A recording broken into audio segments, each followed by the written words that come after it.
que você está desenhando aí? Uma formiga. Formiga? Ó, foi tão pesada a formiga. Lembra que a gente desenhou ontem, que eu desenhei pra ti, ó? O urso. Desenhei a borboleta pra ti. Eu Aqui eu desenhei. O que é isso aqui? Isso um pássaro.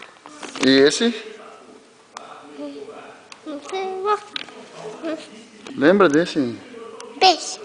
Quê? Peixe. Esse? Carne de cachorro. Filé? É. E esse grandão aqui, o que é? É. Esse aqui tu sabe o que é? Esse é um lobo. Não, esse aqui é o grandão, aquele. Esse? Esse aqui, ó. Esse é o grandão. Aquele que tem a tromba. Aquele negócio. A tromba? É, Aqui é a tromba. isso. Que animal é esse?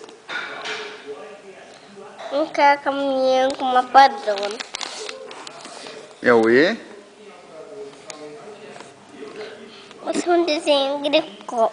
Elefante. É a Chara? É? É, chora. Fala assim.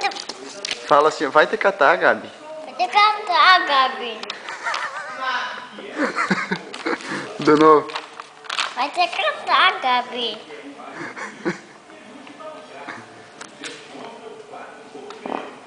O que foi isso? Eu vou dizer Um quê? não é um punho, é um peido. Vamos ligar, tá na hora de dormir. Vamos, Gaúcho. Onde é que tu vai? Não. Na aula? Mostra a mochilona aí. É jogo nisso. Tá, então vamos então.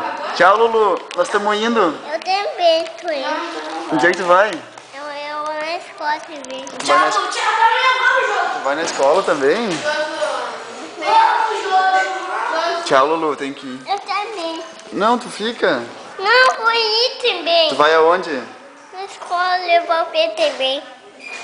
Quer ir junto? Mas é que eu não vou voltar pra cá. Eu vou levar o Pepe e depois eu vou lá na minha casa.